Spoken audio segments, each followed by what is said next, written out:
de palabras frescas. En el espejo estabas tú. Escribiste en las nubes las respuestas con las manos teñidas de azul. El ladrón de atardeceres busca su rubí entre las flores del heliotropo del jardín. Se perdió la sombra del levitador. Hola, buenas tardes. Bueno, esperando que lleguen algunos porque tenemos los encuentros a las 6:30. Mucha gente me dice, no nos da tiempo a llegar, pero es que nos tenemos que amoldar a los horarios de las salas que nos ceden, y el MUPAN cierra a las 8 y nos gusta poder estar tranquilos y más en tardes tan especiales y tan felices como la de hoy. Quiero dar las gracias al MUPAN siempre por acogernos en este salón de actos tan maravilloso, que lo hemos sufrido durante la pandemia con muy poquitas sillas y ahora ya vamos recuperando esa normalidad tan ansiada. Gracias a los asistentes por participar esta tarde en este nuevo ciclo de Málaga de Libros y, por supuesto, gracias a Álvaro y a Gonzalo por aceptar venir esta tarde a este ciclo que tanto nos gusta y que tanta alegría nos da y que tanta lista de espera, como le comentaba Gonzalo, tiene, porque ya se está convirtiendo después de 3 años en un referente dentro de los encuentros literarios en Málaga. Es de verdad un honor recibir a los hermanos Gonzalo y Álvaro Campos Suárez, a quienes conozco de hace ya algunos años, he seguido la pista, he leído sus libros anteriores y he visto en estos últimos años cómo han ido creciendo y cosechando éxitos sin parar, sin desfallecer, y con esa perspectiva que te da el no dedicarte solo al ámbito literario, ¿no? Creo que son una clara muestra de cómo cuando uno tiene pasión e ilusión de verdad por las letras, como ellos llevan, y de casta les viene al galgo, ¿no?, como ellos llevan prácticamente en su ADN, pues se puede compatibilizar una carrera profesional en otro ámbito con la labor literaria. Voy a dar unas breves pinceladas de sus biografías, aunque serían muchísimo más extensas, pero bueno, pues por situarlos un poco en el contexto. Gonzalo Campos Suárez es licenciado en Medicina y Cirugía por la Universidad de Málaga, ciudad donde reside desde su infancia. Es autor de Karaoke, su último libro, del que se centrará esta tarde, o se centrarán, aunque no me han explicado. O sea, creo que esto es para todo casi como una obra teatral, Gonzalo. Venimos a hablar de fútbol, yo no sé. Bueno, ha publicado eso en 2022 Karaoke, que ya va por la segunda edición, lo cual es todo un reto en los tiempos que corren. Es un volumen de cuentos. Por su primer libro de relatos, Mi bello Fabel, que publicó en Adeshoras, fue designado finalista del Premio Andalucía de la Crítica, y con Karaoke no está puesto aquí, pero también, y estamos esperando los resultados del Premio de la Crítica. Como dramaturgo, además, ha sido reconocido con distintos premios nacionales e internacionales, y varias de sus obras han sido estrenadas y publicadas también en el extranjero, como por ejemplo en Grecia y en Estados Unidos. Y yo he sido también espectadora de una de ellas, que fue muy emocionante. Actualmente es académico fundador de la Academia de las Artes Escénicas de Andalucía y dirige La Calderona, la línea editorial dedicada al teatro en el Toro Celeste.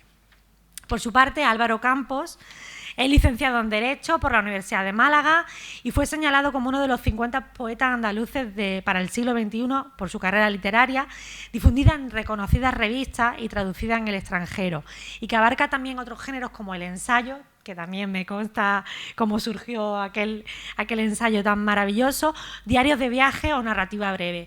Destaca Buda en Bolshoi, finalista del Premio Andalucía de la Crítica también, y su reciente libro, que también entronca mucho con la literatura de Pérez Estrada, que es de aforismos y se titula La certeza del color, y ha publicado recientemente también Edalibros, que le damos las gracias también a Paco, editor, que está aquí en la sala esta tarde.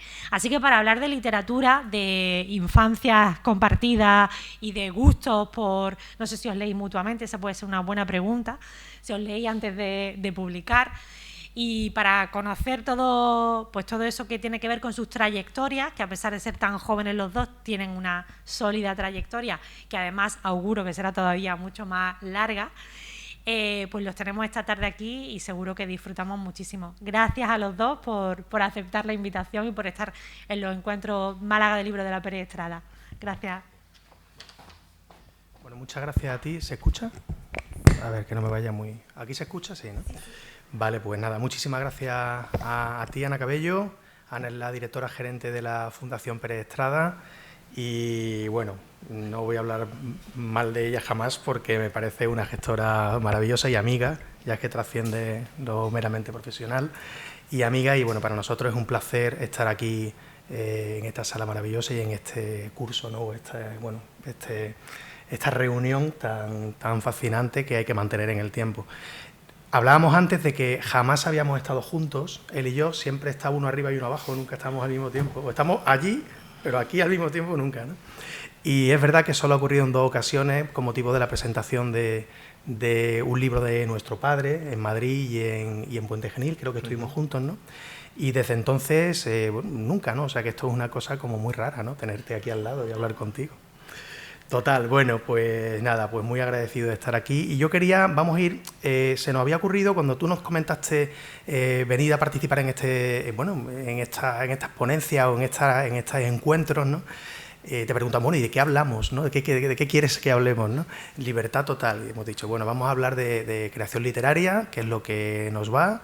Y como, digamos, tenemos nuestros libros recientemente publicados, vamos a utilizar los libros como andamiaje o como esqueleto y vamos a ir desgranando un poco cómo vemos nosotros la creación literaria porque somos muy distintos. Él es un autor más lírico, viene de la poesía, yo más narrativo, narrativa teatro, o sea, los dos digamos que trabajamos dentro del mundo literario, pero yo te diría que en ámbitos muy dispares, no muy distintos. Entonces yo voy a empezar vamos a ir cruzándonos preguntas, yo voy a empezar preguntándole a él y para empezar quiero, para formular, digamos, la primera pregunta, quiero leer un par de aforismos de este libro. Bueno, La certeza del color es el libro de aforismos que ha publicado Álvaro, lo editó la maravillosa EDA, aquí tenemos a Paco Torres, el editor de EDA, Ediciones de Aquí, una edición preciosa, es un libro que define muy a las claras cómo es Álvaro, es un libro muy ecléctico, que habla sobre creación literaria, sobre literatura, pero también sobre el amor, sobre la familia, sobre la amistad. Yo creo que destila un poco la personalidad de su autor. Es un libro maravilloso, me lo he vuelto a releer para este encuentro y bueno, me ha gustado, te diría que más, ¿no? que la primera y la segunda vez, porque ya va por 3 veces. Y sí, yo sí leí antes de publicarlo, sí lo leí. Está dividido, como digo, en 5 partes, podemos decir 5 partes, y la primera, Cuadernos de Artismos, se llama, me consta que es la preferida de Álvaro y también la mía, ¿vale? También la mía. Y bueno, voy a leer dos aforismos para comenzar y formular esta primera pregunta. Dice así: vivir en poesía es más bello que escribirla. Y dice... No, creo que tenemos por aquí el 15. Aquí, perdón. Quien describe bien la poesía, también la escribe.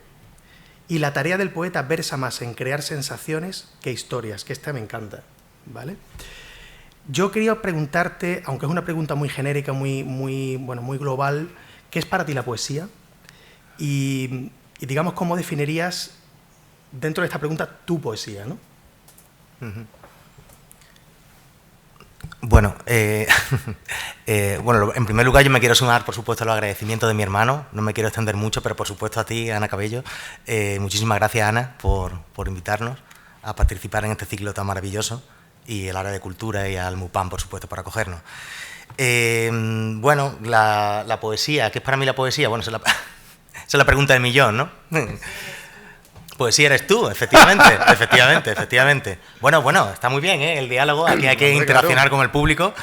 Y sí, creo que es curioso que has leído 2, 3 aforismos, pero precisamente hay un aforismo que define lo que yo considero que es la poesía, o más bien la poesía sublimada, ¿no? La poesía al cuadrado. Yo decía en uno de los aforismos, la poesía de la poesía es el misterio, ¿no? Para mí es un poco eso, ¿no? La poesía sirve para, desde mi punto de vista, para, por supuesto, en primer lugar, es un juego para mí, sobre todo desde el punto de vista cuando uno trabaja la poesía, en la escritura, pero sobre todo es una forma de vida, ¿no? Eso sí lo comentaba Gonzalo al leer uno de los aforismos. El tener esa mirada atenta, esa mirada dispuesta, es una forma yo diría, de concebir el mundo de alguna manera, ¿no? Una visión lírica y tener un poco la mirada siempre dispuesta, ¿no? ante lo que pueda suceder alrededor de uno.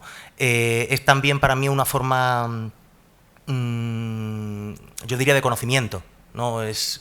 Con la poesía uno dialoga siempre consigo mismo, ¿no?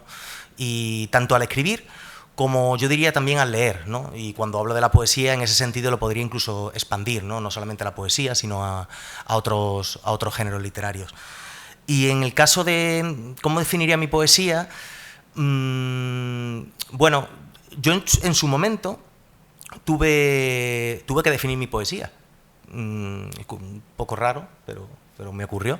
En una antología que se hizo en 2015 de una serie de poetas andaluces, me incluyeron, coordinada por el profesor Moreno Llora, y allí me pidieron una poética, ¿no? Y la poética no deja de ser sino eso, ¿no? La forma en la que uno concibe la poesía. Y yo ahí hablaba de que yo concebí la poesía de un punto de vista como una poesía, me gusta una poesía muy minimalista, una poesía que tienda, digamos, a la universalidad desde lo más pequeño y que busque, como sucede en la poesía, ¿no? Esa concentración de significado en el menor número de palabras, que yo creo que es lo que todo poeta busca, ¿no?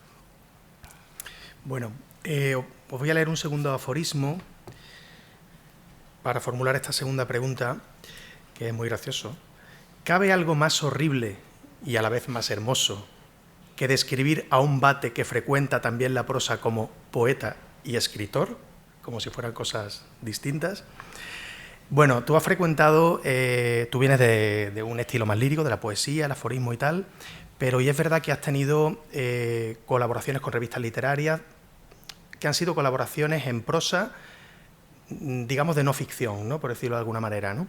Entonces yo quería preguntarte, porque claro, es muy distinto una cosa que la otra, los objetivos y el proceso creativo, ¿qué diferencia hay cuando tú afrontas un texto en prosa para ti, tú que vienes de la poesía y que te tiene que resultar, pues, bueno, un cambio muy, muy grande, ¿no? Cuando tú afrontas un texto en prosa, cuando afrontas un texto poético, digamos, ¿no? Un poema o un texto más lírico, ¿no?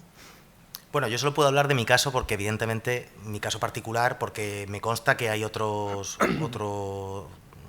poetas, me cuesta decirlo de poetas, ¿no? Pero personas... Bate.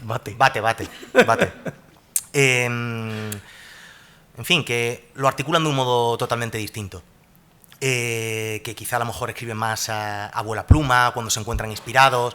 Yo, en mi caso, yo no recuerdo un poema que haya podido escribir de corrido, la verdad, no recuerdo ninguno. Si ha habido alguno, habrá sido uno de todos los que he escrito hasta la fecha. Porque mi escritura es, yo diría, como una suerte de construcción de un edificio, ¿no? Entonces, en ese sentido, pues yo voy tomando apuntes que me pueden llevar a un poema, pero también me pueden llevar a un aforismo, también pueden llevar a un texto de no ficción, como comentabas. Pero sobre todo en el caso de la poesía me suelo fijar mucho en los detalles y a partir de los detalles voy construyendo. Anoto a lo mejor una frase y esa frase la depuro y a partir de ahí se construye un verso y es una labor muy de escultor y de arquitecto, ¿no? Sería un poco una simbiosis entre las dos figuras. En el caso de la prosa, yo diría que es distinto. Yo quiero hablar sobre un tema y busco una serie de ideas a partir de las cuales poder afrontarlo. Y a partir de ahí voy, digamos, construyendo. Muy bien. Bueno, nosotros, yo creo que aquí la mayoría sabe que nosotros venimos de padre escritor. En mi casa hay paterna y materna, tenemos una biblioteca brutal. Bueno, cada uno hemos construido obviamente la nuestra, ¿no? Pero hay una biblioteca que es impresionante, o sea, es avasalladora, ¿no? Y en mi casa realmente, independientemente de que bueno, todo el mundo ha leído todos los géneros, el género que más se ha visto en mi casa, el género que escribía mi padre fundamental por encima de los demás y que hemos leído es la narrativa de ficción, ¿no? Eso es así, que se ha tocado la novela, el ensayo, que se ha tocado la poesía, que lo hemos leído todos, pero en mi casa era narrativa de ficción, novela fundamentalmente, ¿no? De diferentes épocas, los clásicos, contemporáneos, etcétera, ¿no? Entonces yo quería preguntarte ¿por qué te metes? Claro, porque yo por defecto termino escribiendo narrativa, o sea, mis primeras lecturas, que luego hablaremos supongo de ellas, me llevan a la narrativa y luego ya yo pues, tengo mi ramalazo y me voy hacia el teatro, ¿no? De alguna manera, que no concibo, pero me voy hacia el teatro. Pero en tu caso te fuiste hacia la poesía por ti mismo, ¿no? De alguna forma, ¿no? Entonces yo quería preguntarte, claro, ¿cuáles fueron tus influencias? ¿Qué lecturas iniciáticas o qué lecturas te llevaron, ¿no? a penetrar por ese camino, por un lado, y te influyeron hasta el punto de que tú decidieras meterte en ese perfil más lírico, ¿no? Y desde el punto de vista contemporáneo, ¿qué autores te influyen ahora o te interesan desde el punto de vista actual, ¿no? Contemporáneo en España? Y si hay alguno malagueño, si destacarías alguno malagueño en particular. Bueno, a ver, yo... desde el punto de vista como lector, yo inicié mi lectura yo creo que más bien en la prosa que en la poesía. Claro. Y yo pues yo recuerdo leer, aparte de las típicas lecturas juveniles, recuerdo leer mucha novela negra, recuerdo leer, bueno, ya de más adulto, literatura centroeuropea. El caso de la poesía yo creo que entra en mí por dos factores. Por un lado, porque creo que tengo desde muy pequeño... Eres rarito. Soy rarito. Yo me considero bastante tímido. Creo que va muy bien con mi personalidad la poesía. Creo. Al menos yo me autodefino un poco de esa manera. Y me he sentido siempre muy cómodo con este género literario, con la poesía, porque tiene algo de mágico y algo de misterioso, lo que hablaba anteriormente, ¿no? Que te hace también sentirte, al menos en mi caso, profundamente inmerso cuando uno está en esta tarea de la escritura y disfruta mucho a la hora de leerlo, al menos en mi caso. Y desde el punto de vista de esos autores, ¿no? Que me preguntabas, pues bueno, a ver, dejando un poco la prosa a un lado, pues a mí siempre me ha fascinado la literatura mística, la literatura más espiritual, que también en gran medida una literatura muy concentrada. Juan Ramón, ¿no? Juan Ramón Jiménez, sobre todo su parte más final, José Ángel Valente, Fragmento de un libro futuro, Juan Gil Albert, Fuentes de la Constancia, Cernuda, en fin, podría estar aquí una tarde entera, ¿no? Hablando sobre autores. Por ejemplo, se me ocurre ahora mismo también al malogrado, desgraciadamente, pero me pareció un excelente poeta, Eduardo García, o Marc Strand, que además estuvo en Málaga, que es una cosa que yo siempre comento cuando hablo de Marc Strand, porque para mí fue un hito increíble verlo en los jardines del Picasso, del Museo Picasso. En fin, y sobre autores malagueños, pues hombre, no voy a citar ninguno joven que se me enfadan, no, hombre, no. Pero hombre, desde luego existen tótems en la poesía malagueña actualmente y bueno, pues por ejemplo, por supuesto, María Victoria Atencia y Rafael Ballesteros, son dos grandes autores que todavía los tenemos además en su apogeo, sobre todo Rafael, quizá María Victoria Atencia un poco menos, pero Rafael ahora mismo se encuentra en un momento además muy dulce de su escritura y bueno, creo que son autores esenciales, ¿no? y pilares dentro de la poesía malagueña. Muy bien.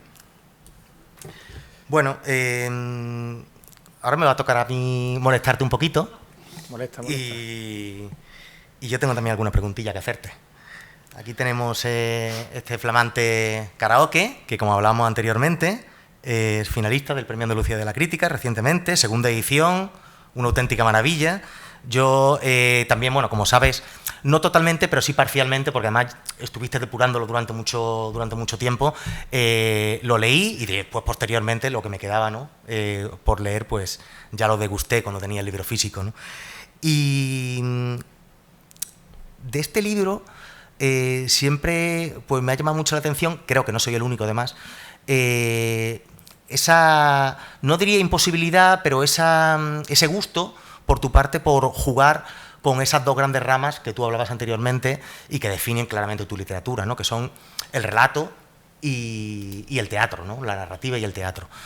Y en ese sentido, pues me gustaría un poco que nos hablase sobre eso, porque además, sobre todo en la parte final, en el tercio final del libro, se ve claramente una influencia teatral muy dialéctica en los cuentos que cierran el volumen. Si nos pudiera hablar un poquito de...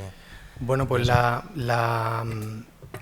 digamos que el objetivo inicial de Karaoke desde el principio fue compilar un libro que tuviera, la raíz del libro fuera el humor negro. O sea, yo quería que fuera el humor negro por encima de todas las cosas, ¿no?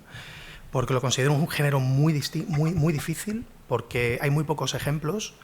Te diría que en España de cuentistas que trabajan el humor negro en libros completos, ahora me sale, por más que pienso, Alejandro Morellón, que es una cosa espectacular, me encanta, y además que escribe muy parecido a mí, por eso me gusta tanto. Pero no es muy habitual tú, digamos, compilar un libro en el que todos los cuentos estén centrados o basados en ese género, ¿no? Es un género muy complicado porque, bueno, tienes que saber, a mí me gusta un humor negro muy negro, que se acerca mucho, está en la frontera con lo dramático. Entonces, porque para mí el humor negro tiene que estar rozando, tocando la frontera con lo dramático para transmitir lo que lo que debe transmitir, ¿no? Entonces la idea era un poco partir de esa premisa del humor negro, pero yo quería también que tuviera mucha preponderancia el teatro. Entonces el libro se puede decir que está como dividido en dos bloques, un bloque de relatos más, no es que los bloques estén separados, ¿no?, en el libro, pero hay relatos, digamos, más prosísticos, más narrativos, y dentro de los más narrativos más o menos líricos, y luego hay relatos más dialogados, que son los que se acercan un poquito más al teatro, pero están dialogados recurriendo al teatro del absurdo, a los recursos del teatro del absurdo, de réplicas, contrarréplicas, repeticiones, el absurdo beckettiano, etcétera, ¿no? ¿Por qué? Porque el teatro del absurdo tiene muchísima relación con el humor negro, muchísima, y me interesaba mucho explorar eso. Explorar, digamos, que esos cuentos dialogados no dejaran de ser cuentos narrativos, o sea, no se metieran en el terreno del teatro. Es narrativa que bordea el teatro, pero no llega a ser teatro, ¿vale? Entonces, muy habitual, bueno, tú lo sabes, de sobra, poetas que escriben, bueno, que llevan, bueno, escrito 4, 5, 6 poemarios y de repente dicen, voy a escribir un libro de narrativa, y escriben un libro de cuentos. Y los que saben hacerlo terminan escribiendo un libro de cuentos lírico, muy lírico, bueno, lógicamente de dónde vienen. Algunos, hay ejemplos espectaculares, ¿no? Espectacular. Hay otros que no, hay otros que se meten en la narrativa, se pasan de frenada y lo que terminan escribiendo un libro de prosa poética y que no tiene estructura de cuento ni puedes decir que es un libro de cuentos. Pero en teatro no ocurre. En teatro tú no ves autores contemporáneos que se dediquen. En mi caso no es así porque yo escribo por igual narrativa y teatro, pero hay muchos autores teatrales, muchos dramaturgos que jamás penetran, no tienen ese ramalazo de decir voy a meterme en narrativa, voy a experimentar con una novela. Mira, se me ocurre ahora Borja Ortiz de Gondra, que ha hecho la serie de los Gondra, se os sonará, ha escrito una novela recientemente. Me suena también el autor Guaidi Moawad, que los conoceréis, el de la obra de teatro Incendios, que es muy conocido. También escribió una novela espectacular que os recomiendo que leáis, que está publicada en Destino, que se llama Ánima, pero poco más. Aquí había un autor maravilloso, lo comentaba en la presentación en noviembre de Karaoke, en el CAL, español, que es Javier Tomeo. Javier Tomeo escribía, era cuentista, era dramaturgo por igual, y además sus cuentos y su teatro estaban totalmente permeados, o sea, es que permeados completamente, o sea, sus cuentos terminaban siendo obras, sus obras terminaban siendo cuentos, pero españoles a mí no me sale ninguno.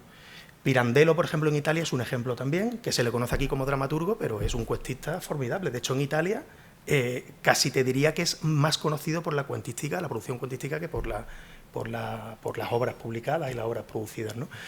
Y Chekhov, podemos poner otro ejemplo. Chejov es distinto porque Chejov, su teatro va por un lado y sus cuentos van por otro, no están relacionados, ¿no?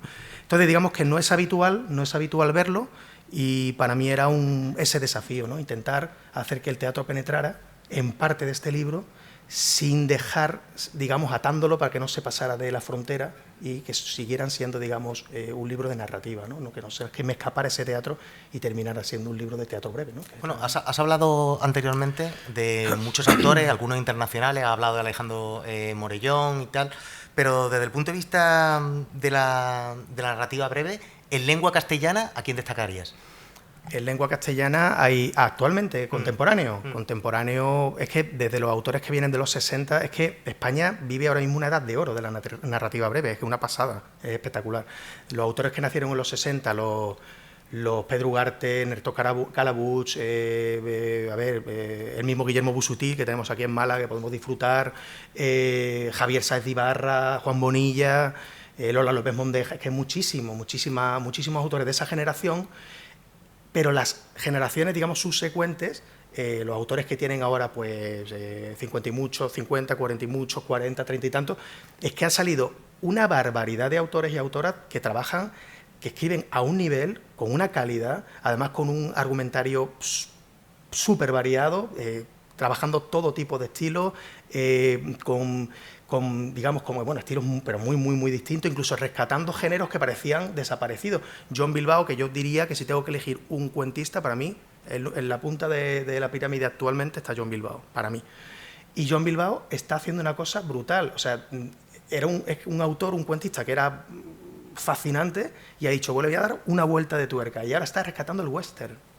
Está rescatando el western para la narrativa breve, es formidable. Pero igual que se ha rescatado el western, por ejemplo, hay una serie de autoras latinoamericanas, por cierto, todo mujeres, que han rescatado el terror. Yo desde Edgar Allan Poe yo no he leído narrativa breve de terror, y están Mónica Ojeda, Samantha Schweblin, Mariana Enríquez, María Fernanda Ampuero, o sea, una barbaridad de autores. O sea, que digamos que vivimos una época como para preocuparse en leer a cuentistas, ¿no? Bueno, hablas del terror, hablas del western, pero desde el punto de vista de lo que sería tu narrativa, tú también usas, digamos, géneros que a priori a lo mejor, o formas que a priori serían un poco lejanas, ¿no? O al menos así lo veo yo, ¿no? Un autor que ha crecido en Málaga y que, sin embargo, habla sobre el Japón, construye personajes diversos que, en fin, en la medida en la que yo visiono tu narrativa, se encuentran, o a priori parecería que se encontrarían alejados, ¿no? de lo que sería tu obra, ¿no? ¿Cómo surgen esos personajes tan extraños? ¿Por qué esa ubicación de tus relatos en lugares tan dispares? ¿Qué hay de ese absurdo? Supongo que tendrá algo que ver también el absurdo y ese gusto tuyo por el surrealismo. En fin, hablar un poquito sobre... Bueno, yo hago Bueno, te voy a leer un aforismo que iba a leer al final, pero te lo voy a leer ahora, porque va sobre eso. Además, tú mismo te respondes a ti mismo. Sí. Tú mismo, no, lo voy a leer para que... Lo que aprende uno. Lo tengo aquí, lo iba a leer al final. Dice, al escritor le interesan los mundos que inventa. Es decir, aquello que jamás han sido sus días. Con esto multiplica su existencia. Sí, ¿no? ¿verdad? Y te pillas, ¿has visto? Sí, ahí va. Y pues, ¿qué te iba a comentar? Yo cuando escribo soy súper anárquico, yo escribo a mi bola, a mi ritmo, cuando quiero, sin obligación ninguna, y como dije en una entrevista recientemente, considero un escritor bulímico. Yo me meto a escribir de forma compulsiva, con mucha intensidad, muchas horas durante un tiempo determinado, y luego paro. Cuando tengo la idea en la cabeza, paro. Y a mí lo que me gusta es leer. O sea, yo escribo cuando tengo algo que contar, desde la sinceridad, y cuando realmente me apetece dejar de leer o dejar de hacer otras cosas para meterme en una habitación y escribir. Sí, eso lo compartimos, ¿eh? Claro, entonces, ¿qué pasa? Que cuando yo decido escribir, yo decido salirme, a mí me apetece salirme de mi vida. O sea, no creo que mi vida sea infeliz, mi vida es maravillosa, pero a mí me gusta imaginar, ficcionar fuera de lo que es mi entorno, de mi cotidianidad. Entonces, para hablar, yo siempre digo que para hablar de lo que le puede estar sucediendo a los vecinos de al lado, pues ya hay otros escritores que lo hacen mucho mejor que yo, y yo prefiero pues ambientar mis cuentos en ciudades, digamos, innominadas, que yo creo en mi mente, en ciudades extranjeras que he visitado o no he visitado, ¿no? Que para mí escribir también supone un reto, es una forma de retarme, voy a ser capaz de hacer esto, ¿no? Tengo una idea y voy a ser capaz de ejecutarla. Pues el relato Karaoke es un ejemplo, ¿no? Que he intentado ir a Japón 3 veces, hay una especie de maldición que me impide ir a Japón y no he podido ir, y 2 veces con el viaje ya organizado. Y dije, oye, pues yo quería tomar notas para escribir un cuento ambientado en Japón, y dije, a la tercera, ¿y por qué no lo voy a hacer? ¿Por qué no voy a escribir un cuento si a mí me gusta la literatura japonesa, la leo, me fascina Mishima, Kawabata, toda esta gente, ¿no? Y la conozco y estoy muy relacionado con el entorno por las lecturas, ¿no? A lo largo de los años. ¿Por qué no voy a ser capaz? Hay una cosa que se llama Internet, que ahí está todo, ¿no? ¿Por qué no? Y para mí fue un reto escribir un libro ambientado un cuento ambientado en una localidad a las afueras de Tokio y construir un personaje, digamos, que tiene dentro esa herencia tradicional de su familia que va pasando de generación en generación y no es capaz de aceptar bueno, ese Japón moderno, ese choque entre el Japón tradicional y el moderno, ¿no? Que es de lo que va el primer cuento. Y escribirlo con esa sensibilidad japonesa, de literatura japonesa. La idea era tratar de volcar esa sensibilidad que yo había leído a lo largo de los años en esos libros de Mishima y Kawabata y Tanizaki y tal, y poder ser capaz de escribir de esa forma, con esa sensibilidad, un cuento ambientado en Japón con un personaje verosímil y en un lugar verosímil. Entonces, ese era el reto, ¿no? Para mí eso es un reto. Y al igual que cuando construyo personajes, necesito que sean personajes muy distintos a mí, muy distintos a ti, a mi hermano, a mi madre, a mi padre, a mis compañeros, a mis amigos. Tienen que ser personajes que no tienen nada que ver con mi entorno. O sea, es lo que me apetece, construir personajes, perfiles distintos, histriónicos, no sé. Generalmente me salen personajes tristes, solitarios, que vagan sin rumbo. Porque para escribir sobre lo que uno sabe tampoco no tiene ninguna gracia. No, pero es verdad que me ha preguntado más de una vez que por qué tristes y solitarios y tal y cual. Y es verdad que da la sensación de que un personaje depresivo, que está un poquito ahí al borde, y eso, solitario, sobre todo la soledad, a mí es como un personaje así, es como una especie de recipiente vacío, que da igual lo que vertas en él, que se adapta perfectamente a cualquier líquido, ¿no? Y digamos que te lo pone muy fácil para malearlo, para jugar con él. Y cuando lo que hago es posicionar ese personaje en esa historia, y la historia sirve de alguna manera de catarsis, redentora o no, porque no necesariamente el final es feliz. De hecho, normalmente pues trato de huir de finales felices, y es un poco bueno, ¿por qué hago esto, no? Porque esa es mi forma de trabajar, eso es lo que me lleva a sentarme a escribir, ¿no? ¿Qué más? ¿Me cuentas algo más o te cuento yo? Tú, ¿por qué no? Así cambiamos, ¿no? Venga.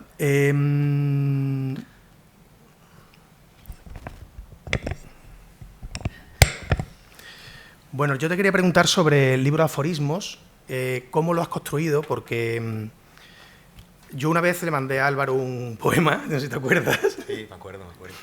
Entonces, pues él le dijo al poema lo que se dice a las personas cuando ves una persona que es muy fea y le dices, tiene un gran corazón. Pues extrapolando me respondió eso sobre mi poema, ¿no? Y dije, bueno, uno y uno más, nunca más. Bueno, tampoco fue tan así, pero así. Bueno. Bueno, yo no sé cómo se compila un libro de aforismos, cómo lo has estructurado, si tenías un objetivo, dividirlo en bloques, que fuera un poco un destilado de ti mismo, de tu forma de concebir la vida, la existencia, de tus pulsiones creativas, o si realmente tenías, o sea, se ha ido haciéndose, digamos, camino al andar, o si tenías un objetivo, ¿no? Premeditado. Pues, sinceramente, este libro es que realmente no iba a ser un libro. O sea, yo lo digo con total sinceridad. Es un libro que digamos, descubrí a partir de ir revisando las notas que tenía en muchos cuadernos, en muchas libretas, en muchas agendas, porque a mí eso de lo de anotar es una cosa para mí maravillosa. Y yo, aunque pueda anotar en un momento determinado en un móvil, si veo algo verdaderamente interesante, pues sí me gusta, ¿no? Anotarlo después en una libreta física y tenerlo ahí guardado, porque después sirve como material, como decía anteriormente, no solamente para el aforismo, sino pues para la poesía, por ejemplo, ¿no? A la hora de... Es que perdona, los poetas llevan libretitas. libretista. No, pero es cierto, es cierto. Y este libro, desde luego, para mí, lo digo de verdad, con total sinceridad, fue una sorpresa, porque a la hora de ir revisando mis libretas, me di cuenta de que tenía muchos aforismos. Y precisamente en un entorno, en un contexto literario, sobre todo en la última década, en la que han explotado las colecciones de aforismos, las editoriales que están apoyando mucho este género, pues me dije, oye, pues aquí a lo mejor pues puede haber algo, ¿no? Yo en este sentido no soy una persona a la que le guste escribir libros, digamos, vamos a llamarlo así, Frankenstein, ¿no? Sino que a mí me gusta que todos los libros tengan una unidad, sobre todo los libros de una cierta extensión, ¿no? Quizá no es tan importante cuando se trata de cuadernos o se trata de plaquets, ¿no? En el caso de la poesía, pero sí cuando se trata de un libro de una cierta entidad, ¿no? O al menos cuando ese es tu propósito. Y entonces, pues bueno, ya uno se pone a estudiar sobre el material, sobre lo que tiene, y se da cuenta de que existe una afinidad muy importante entre los distintos aforismos, y entonces empiezo a crear como una especie de bloques, ¿no? Y digo, bueno, pues es que tengo una cantidad importante de poemas a lo mejor relacionados con la vida en general, o con la literatura, con las artes, y a partir de ahí, pues uno va trabajando. Y en el caso concreto de La certeza del color, la construcción, además, no solamente la intenté hacer unitaria, en el sentido de que tuviese una simbología propia, sino que también fuese como una especie de pasaje, ¿no? De travesía. Y de ahí un poco también, además, el aforismo que cierra el libro. Que lo voy a leer luego, no lo digas. Lo dejamos ahí. Bueno, Álvaro, antes de La certeza del color, publicó algo que se sale un poco de lo que, bueno, de su perfil, digamos, ¿no? Un ensayo político, se llama Bajo el sistema, publicado en la editorial sevillana Ediciones en Huida, que es el resultado de todo un máster en ciencias políticas que realizaste durante varios años. Y la verdad es que es un ensayo muy sesudo y muy trabajado, con muchísima información y espectacular. Además que salió muy bien criticado, recuerdo en todas las reseñas. Y yo quería preguntarte por cómo el proceso creativo, porque viniendo de la poesía es complicado. O sea, es complicado, o por lo menos para mí lo sería, penetrar en el género. Si ya sería complicado meterte en el género de no ficción, o sea, de ficción, el de no ficción, no sé, lo veo como casi utópico el cómo hacerlo, ¿no? Entonces, ¿cómo viviste el proceso creativo y, sobre todo, las conclusiones? Es decir, no las conclusiones del ensayo, sino qué te quedó de ese proceso creativo, qué te quedó como pozo diría, que es la palabra, después de todo el trabajo, después de todas las presentaciones, después de, en fin, todas las respuestas que diste, todas las entrevistas, todas las reseñas. ¿Qué te quedó cuando pasó el tiempo ya de la experiencia? ¿Qué te quedó? Pues no, tienes toda la razón. ¿Para repetir o...? Tienes toda la razón en que es verdad que el género del ensayo, y en concreto este ensayo político, no tiene nada que ver, o no tenía nada que ver con lo que yo había hecho hasta la fecha. Cierto es que partía de un material, como bien has dicho, que venía de mis estudios de posgrado. Entonces yo tenía un esqueleto muy bien formado, ¿no? Acerca de lo que quería escribir, lo que quería publicar, pero lógicamente un trabajo académico era imposible de publicar. Entonces tuve que desguazarlo y tuve que construir algo un poquito más accesible, ¿no? para el público general, ¿no? Un ensayo divulgativo que fuese cercano, pero que a la vez no fuese un ensayo, vamos a llamarlo así, facilón comercial, sino que yo quería que tuviese, claro, que tuviese un pozo científico importante. Entonces, en este sentido, hice una suerte de encaje de bolillos y publiqué también, como bien dicen, en Huida, en Ediciones en Huida, en la colección de ensayos, este libro, que fue complicado precisamente por lo que comentabas, porque uno está acostumbrado a escribir en un género más breve y a ser muy conciso. Y si bien por una parte era bueno para cuando yo exponía a lo mejor determinados hechos, determinadas conclusiones, determinados puntos en los que yo me quería aferrar y que eran muy conclusivos. Por otro lado, a la hora de ofrecer un discurso resultaba más complicado, ¿no? Porque uno no está tan acostumbrado, ¿no? a este género, al menos desde un punto de vista literario, que eso fue algo que yo averigüé muy rápidamente, que este libro se escapaba de a lo que yo estaba acostumbrado, ¿no? Desde el punto de vista literario, y lo quise hacer como, de hecho, algún crítico comentó, como un libro más seco, como más áspero, ¿no? Pero a la vez que fuese digamos natural, ¿no? que fuese fluido y que fuese fácil de leer sin perder la intensidad, ¿no? y el rigor, que para mí es muy importante, ¿no? En la literatura, en cualquier género. Y así, pues como digo, en algunas críticas pues precisamente hablan de eso, ¿no? de esas cifras, ¿no? esos comentarios afilados, ¿no? Con los que yo intentaba dejar muy clara mi posición acerca de, bueno, en este caso, abajo el sistema, sobre el estado de bienestar, ¿no? Y me preguntas también sobre el pozo. Pues el pozo que me ha quedado, y creo que, bueno, tú ya lo anunciabas un poco, es que, bueno, que creo que voy a tardar mucho en...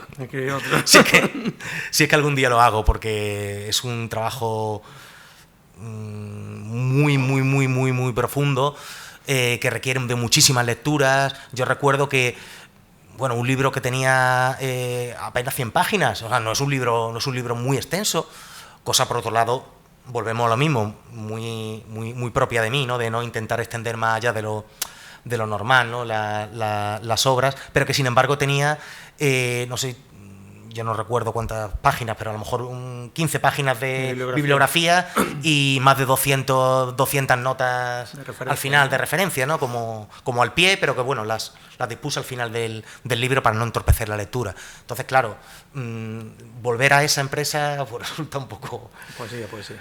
Un poco difícil, pero nunca digas nunca, ¿no? Como se suele decir, ¿no? Bueno, has nombrado, ese libro está publicado en Ediciones en Huida, y previamente a ese libro Álvaro fue editor por un día. Le dio esa pedrada también. Bueno, y por unos meses. Meses. Un proyecto que le propuso el editor de Ediciones en Huida era un proyecto muy bonito, porque era reunir en 8 volúmenes, uno en cada provincia, ¿no? de jóvenes, de poetas jóvenes, ¿no? Que hoy en día pues todo el mundo sabe que todo poeta joven es el que tiene menos de 60 años, ¿no? porque que ya no sé a dónde va a llegar la...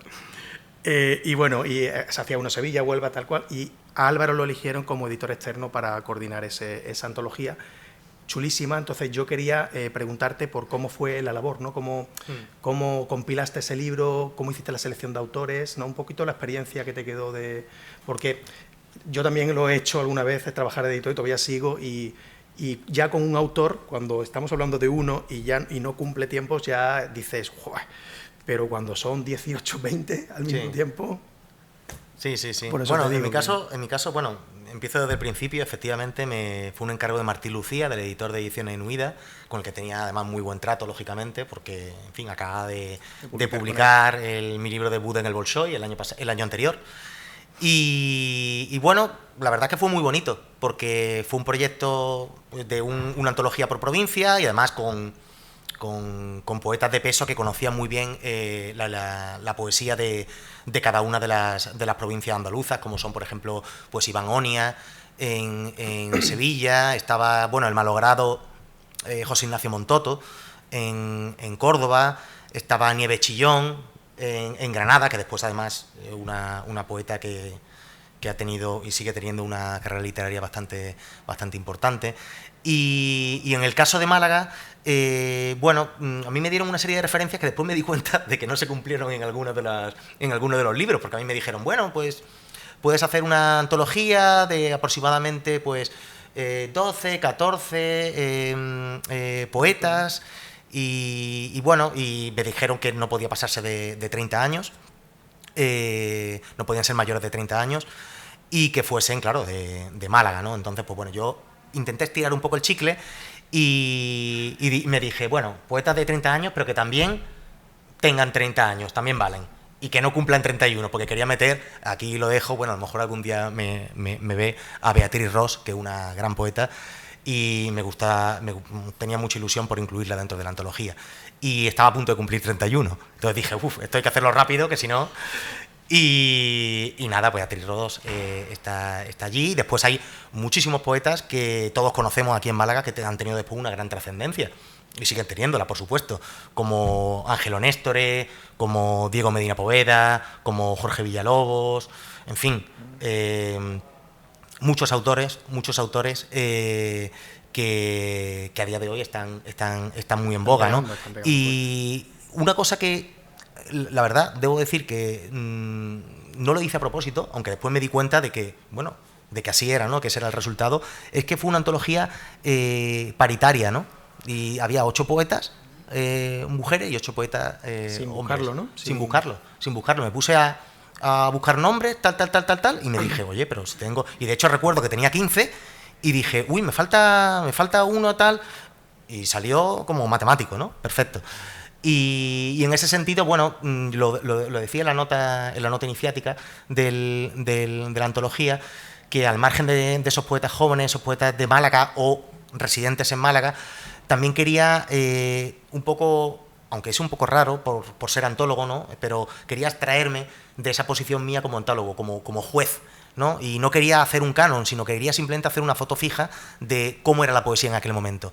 Y en ese sentido, pues, no solamente quería incluir a poetas que ya además tenían cierto nombre, sino también a poetas que eran semidesconocidos en Málaga, y eso fue una labor de investigación, y de hecho hubo algunos poetas que se sorprendieron un poco cuando Maras, ¿no? Sí, cuando le no, hombre, no, tampoco eso, pero que bueno, y me lo agradecieron mucho, lógicamente, ¿no? Bueno, igual que yo lo agradezco, ¿no? Cuando estoy en alguna antología, ¿no? Siempre un motivo de satisfacción. Y sí, evidentemente, como todo en la vida, pues hay no diré nombres, lógicamente, pero hay poetas profesionales, vamos a llamarlo así, y hay otros que no lo son tanto, ¿no? Y tienes que estar detrás de ellos un mes, y después otro mes, y después otro mes, y tal, hasta que al final pues ya consigues, ¿no? Tener el material, y a partir de ahí, pues bueno, ya completar la obra. Muy bien. Cuenta. Yo te quería preguntar sobre el tema, anteriormente has hablado sobre el humor negro en karaoke. Y entonces, bueno, es verdad que es un rasgo en tu narrativa, pero concretamente en karaoke me gustaría preguntarte por ese humor negro, ¿de dónde proviene? O sea, ¿cuál es el fundamento? ¿Por qué el humor negro? Bueno, primero porque me parecía un género que era un reto, o sea, para mí es un reto, y además porque me gusta el humor negro, porque a mí me encanta el teatro del absurdo, entonces que es lo que yo más escribo y me fascina. Y era un reto llevártelo a la narrativa, que es lo que comentaba antes, ¿no? Y por otro lado, porque el humor negro es un arma que se utiliza muy poco en narrativa, y tiene el humor en general, y que tiene muchísimo poder, o sea, muchísimo poder. Mira, en teatro, por ejemplo, hace ya un tiempo hablaba con Lola Blasco, que es Premio Nacional de Literatura Dramática, que vino aquí a una obra de teatro, y luego estuvimos hablando.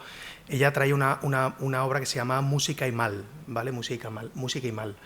Entonces ella contaba que es una verdad como una catedral, que cuando tú eres dramaturgo, y sobre todo si escribes y diriges una obra, que tú estás, digamos, en el lado de los actores y tienes el patio de butacas enfrente, ese patio de butacas es muy heterogéneo. O sea, tú tienes a personas de izquierda, personas de derecha, personas de una clase social superior o inferior, personas más sensibles, menos sensibles. Y cuando tú tratas según qué temas, tú tienes... Tu objetivo es intentar... El teatro tiene que penetrar al público, o sea, a un público transversal, que es muy dispar y muy, como digo, muy heterogéneo, ¿no? Entonces, hay recursos que se utilizan para que cuando tú hablas determinados, según qué temas, ciertas personas no se te pongan de perfil y se pongan, digamos, a la defensiva aquí y no puedas penetrar en ellos, ¿no? Y hay un arma muy poderosa en el teatro que cada vez se utiliza más, que es la música. La música se utiliza muchísimo como vaselina.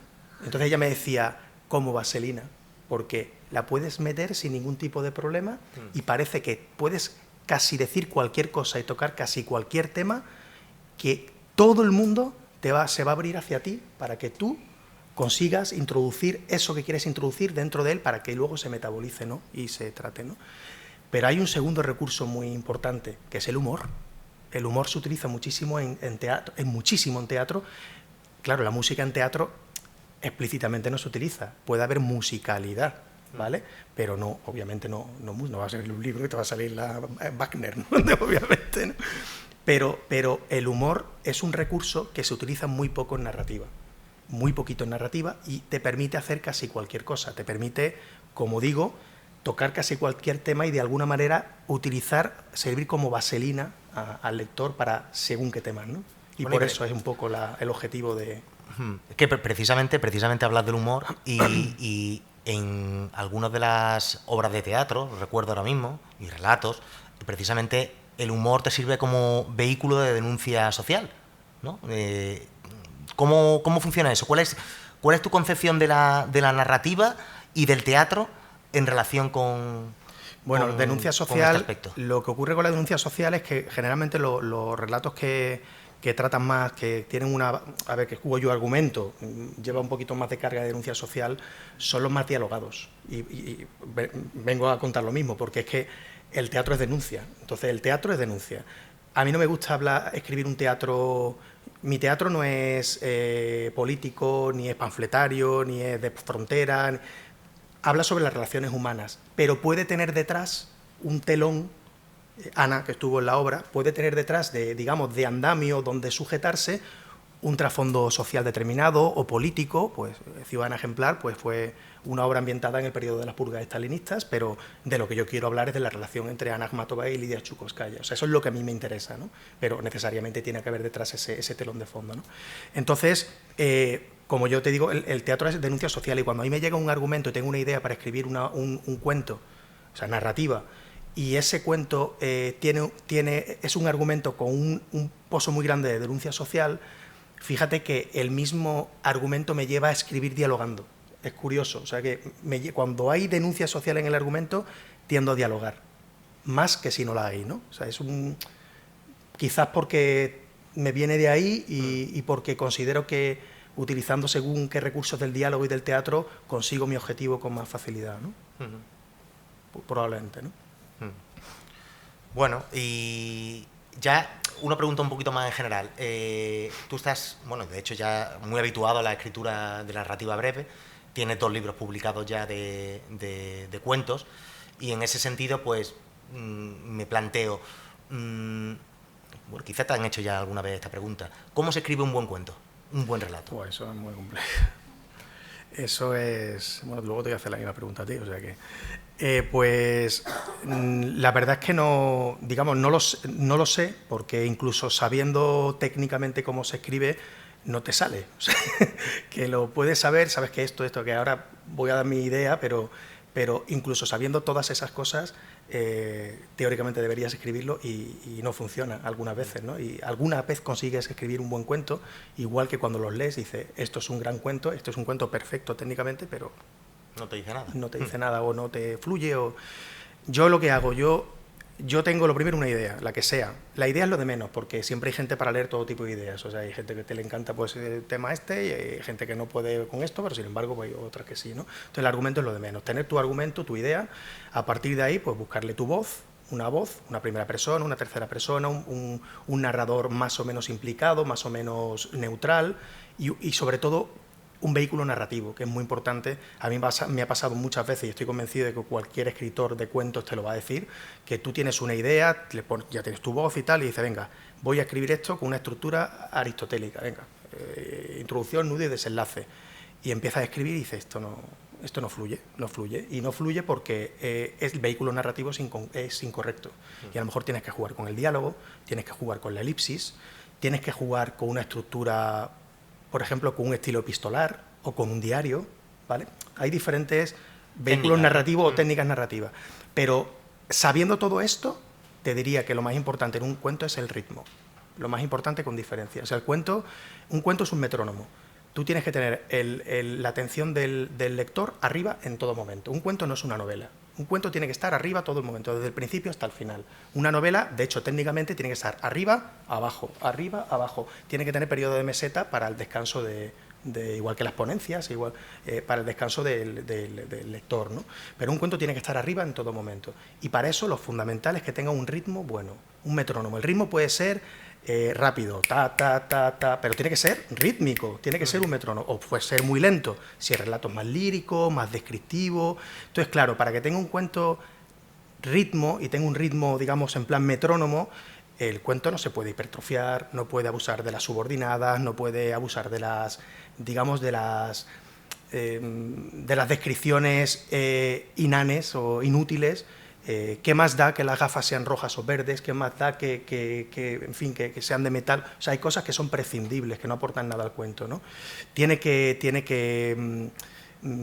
evitar las subtramas, tiene que centrarse en el personaje protagonista, o sea, una serie de cosas que son importantes. Si tú quieres hipertrofiar un cuento, pues escribe una novela, no escribas un cuento, ¿no?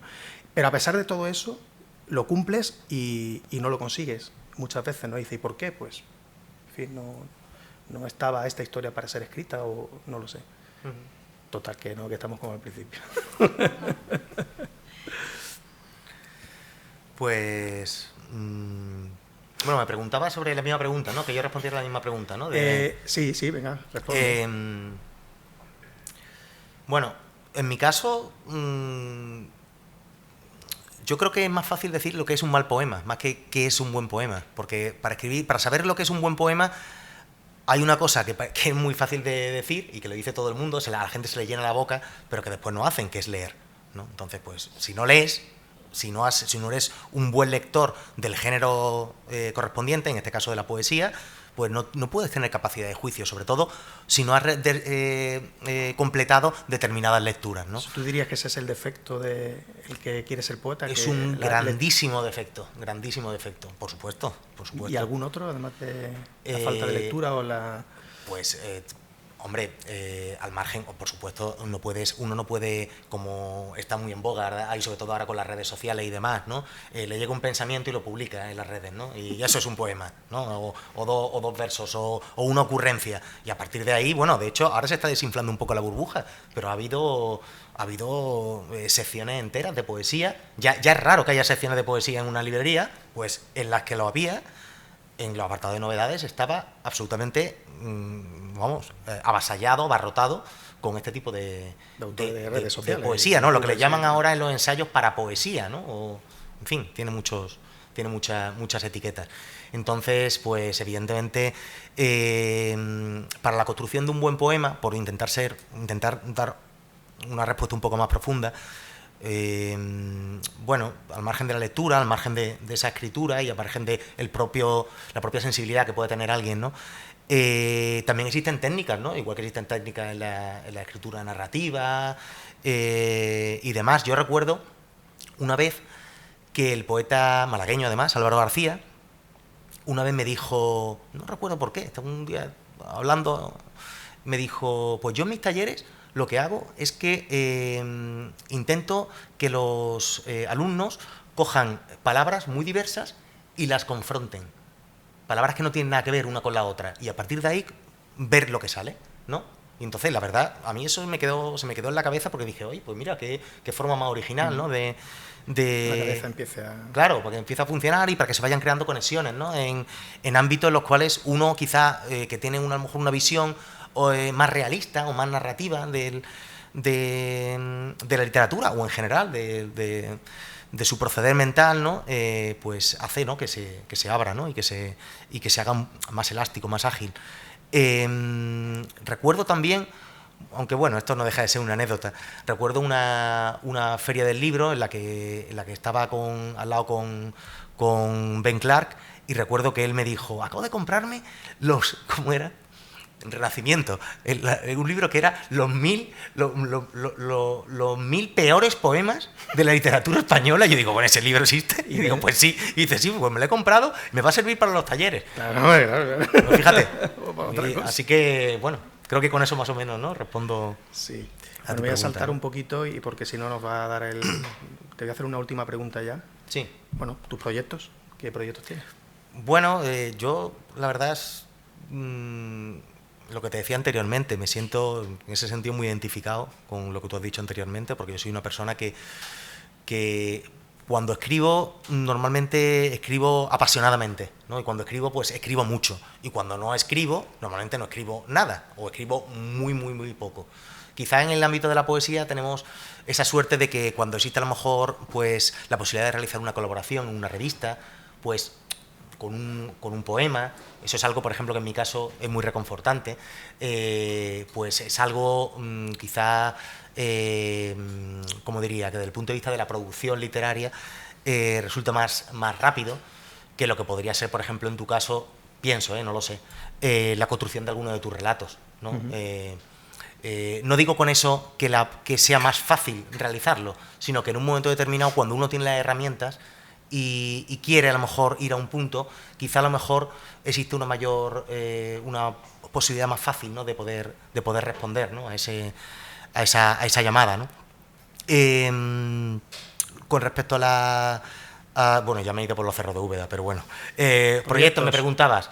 Pues, bueno, en principio seguramente salga una plaquette de poesía, una editorial aquí de Málaga con poemas inéditos, una publicación pequeñita, que seguramente pues tenga lugar próximamente, pero bueno, hasta que no se cierre totalmente, pues tampoco quiero comentar nada. Y bueno, de hecho, dos cuadernos.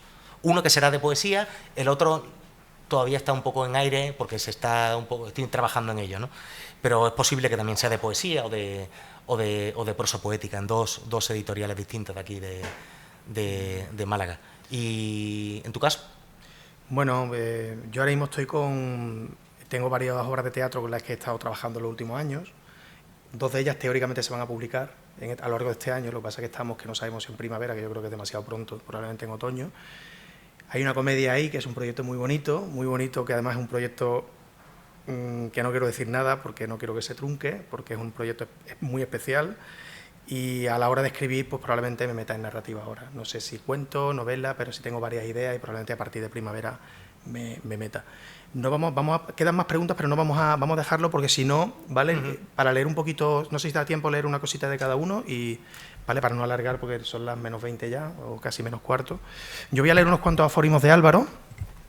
Álvaro luego va a leer un poquito de uno de los cuentos, del primero de Karaoke, y con esto terminamos. Bueno, el libro se inicia con dos citas, una de ellas de Sergio Chefek, que es de esos autores fascinantes que escriben totalmente distintos, como Luis Rodríguez o como Rubén Martí Giralde o Julio Fuertes Tarín, autores que rompen la narrativa y la reinventan, ¿no? Son, autores fascinantes, ¿no? Creo que falleció, ¿no? Sergio Chefek, muy poquito, ¿no? sí. Hace poquito. Bueno, se inicia con esta cita: creo que la literatura, si sirve para algo, es para ampliar la escala de los grises. Bueno, voy leyendo. Vivir en poesía es más bello que escribirla. La literatura, nada tan embriagador como el asombro ante un poema que te habita. Todo libro es una forma de muerte. Esta es la primera parte. ¿Qué obsesión la de los lectores por novelas largas y pasajeras, cuando un verso puede recordarse una vida entera? Un escritor, antes que persona, es escritor. La meta del autor se cifra en que sus personajes, cual libertos, lleguen a comprar su libertad. Este me encanta. Sin el miedo y la reverencia a la palabra, el rigor es impensable. Antes has comentado algo al respecto. Crear una voz propia implica por necesidad partir de un lenguaje original. La belleza no captura el tiempo, lo modela. En la búsqueda de la belleza, el único tiempo es el presente. Hay que estudiar a los maestros, pues en sus piezas yacen los mismos tropiezos que nosotros cometeremos. Un creador no es tal si no encierra en sí a un niño que colorea. Este es muy bonito.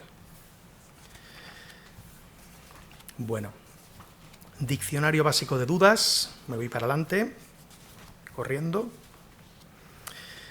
Hay dos muy graciosos. Es un diccionario, ¿vale? Siesta, 1. Mitología. Descanso de duración variable que se toman los escritores no profesionales. Porque cuando estás creando y tienes que trabajar por la mañana, siesta ninguna. Traspapeleo. 1. Comercio. Entrega del manuscrito al editor en una feria del libro. Sí, dedicado a Paco. Sigo. Tercera parte. El fantasma de un padre es el hijo que no lo olvida. Mira a un niño entretenerse y no hallarás a tus abuelos, tampoco a tus padres. Decidir incesantemente entre dos caminos, sí, pero sin olvidar el paisaje.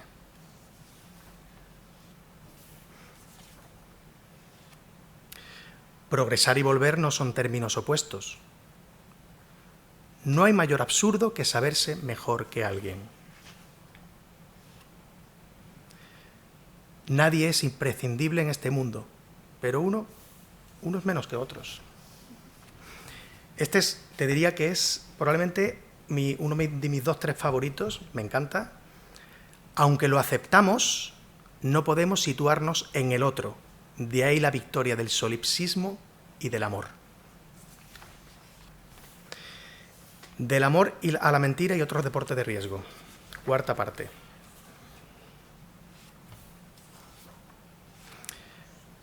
Una persona sin palabra no habla, sino ladra. 1 más 2 es un trío, 2 más 2 es demasiado. ¿Tú por qué te ríes tanto? La mayor mentira, vivir en un simulacro del futuro sobre nuestro presente. Y luego de la guía de últimas verdades ya voy a terminar con el aforismo que yo creo que define el libro, ¿no? Que es el que cierra el volumen, que dice así: todo aforismo es un cauce, toda certeza un río. Muy chulo.